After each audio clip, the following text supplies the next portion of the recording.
Bem-vindos então à nossa segunda videoaula sobre as estruturas, as structs, ou registros. E então, nesta videoaula vamos ver melhor como é que se inicializa, como é que se faz a leitura e a escrita de valores numa estrutura, numa struct. Então, só para relembrar o conteúdo que demos na última videoaula, as estruturas então são um novo tipo de dados que é definido pelo utilizador, permite-nos criar, guardar dados diferentes para uma única entidade, portanto, ou seja, isto é muito útil, por exemplo, quando já trabalhamos com uma base de dados, não é? Muitas vezes nós queremos, quando criamos um cliente novo, não é? Numa empresa, nós temos que guardar vários dados na nossa base de dados sobre esse cliente novo, não é? O nome, o código do cliente, a morada, o número de contribuinte, etc. Portanto, esta estrutura já nos permite criar, guardar um conjunto de campos, não é? Numa estrutura para o mesmo registro. Ora, então, esta estrutura então, é útil para representar objetos mais complexos, como, por exemplo, um aluno, um livro, um ponto, etc. Por exemplo, temos aqui o exemplo de uma estrutura de um registro para produtos, onde apenas até só temos dois campos, onde guardamos o campo nome do produto, não é? E o preço, que é do tipo float, para guardarmos o preço do produto que estamos a criar, a guardar. Então, como é que nós criamos variáveis? Temos aqui em cima, no canto direito, a nossa estrutura ponto. Ou seja, imagina que queremos guardar os dados de um ponto. E um ponto é constituído por duas coordenadas, o x e o y. Portanto, o nosso ponto é feito pela coordenada x e pela coordenada y. Por acaso são as duas do tipo inteiro. E então, como é que nós criamos variáveis do tipo ponto? Então, vamos criar o ponto, não é? P1, portanto, P1 é em C, temos aqui a diferença de como criamos em C e em C++.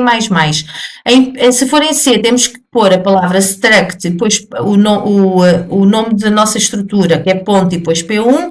Em C++, basta pôr o nome da nossa estrutura, que é ponto, e depois a variável que criamos, que é P2. E então, como é que nós podemos inicializar diretamente a nossa estrutura com valores? Portanto, podemos dizer que ponto P1 vai ser igual a 15 e 20. Portanto, o x vai dar o valor de 15 e o 20 para o y. Se não fizer, sem ser de forma direta, podemos fazer campo a campo. Podemos dizer que P.x é igual a 5 e P.y é igual a 7. Portanto, temos aqui a inicialização direta e campo a campo. Portanto, em C++, cin P.x, podemos pedir ao nosso utilizador para dizer qual é o valor do x, e depois lemos no P.x, e depois o valor do y, e depois lemos P.y. Para imprimir, utilizamos o nosso Cout normal que fazemos até agora para imprimir dados no nosso monitor. Portanto, para imprimir o valor de x, Cout x dois pontos, é P.x, portanto, para acedermos ao campo x, é o nome da nossa variável, ponto x, e do y é P.y. Portanto, temos aqui um exemplo de uma estrutura aluno, onde temos os campos nome, idade e nota. Depois temos a declaração de uma variável do tipo aluno. Portanto, temos A, que é uma variável do tipo aluno. Portanto, temos um tipo novo que foi criado por nós. Depois vamos pedir o nome do aluno. Para lermos o nome do aluno, A.nome. Eu aqui até acho que ficava melhor se fosse o getLine. Portanto, em vez de A.nome, fazemos getLine, né? Porque o nome getLine, cin, vírgula, A.nome. A idade é A.idade, a nota A.nota. Para imprimirmos, falta-nos aqui o ponto e vírgula, para imprimirmos aluno, não falta nada, porque está tudo na mesma linha. Portanto, para imprimirmos aluno A.nome, a idade A.idade e a nota A.nota. Portanto, é assim que nós inicializamos os valores dos campos da nossa estrutura e que imprimimos esses valores. Portanto, também podemos ter uma estrutura dentro de outra estrutura. Ou seja, nós podemos declarar um campo dentro da nossa estrutura que é já uma outra estrutura. Isso chama-se então estrutura aninhada. O que é uma estrutura aninhada? É uma estrutura que está dentro de outra. Então, ela vai nos ajudar a agrupar informações relacionadas, mantendo o nosso código mais organizado. Temos aqui o exemplo, temos aqui uma estrutura pessoa, que tem como campos o nome, a idade e depois o endereço, por si próprio, é uma estrutura do tipo endereço, portanto, e o endereço vamos guardar a rua, o número e a cidade. E então, como é que agora declaramos, como é que guardamos os dados para a nossa estrutura pessoa? Então, vamos criar uma variável P1 do tipo pessoa, depois, para definirmos o nome, P1.nome igual a Maria, P1.idade igual a 30.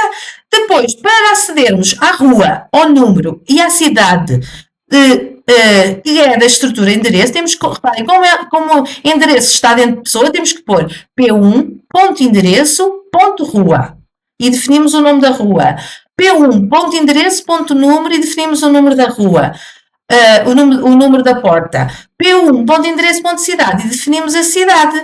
Depois, para imprimir, é exatamente a mesma coisa, portanto, para nome e para idade é como já tínhamos visto, para imprimirmos o endereço ponto rua, temos que ir ao primeira campo da primeira estrutura e depois ao primeiro campo da estrutura endereço, e o mesmo para número e para cidade.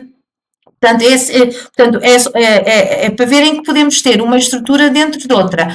E agora proponho a resolução deste exercício, portanto, que é criar um programa em C++, que vai criar uma estrutura para um livro, vamos criar, portanto, uma estrutura para um livro, de forma que armazena as seguintes informações de um livro: o título, o autor, o ano de publicação do livro e o preço. E então, o que é que o programa deve fazer? Declarar uma variável do tipo livro, ler os dados do livro e exibir as informações do livro no monitor. Vamos então para o nosso compilador e vamos criar este exercício. Então, vamos fazer a nossa estrutura livro. E a nossa estrutura livro vai ter como campos, então, o título do livro, string título, string, portanto,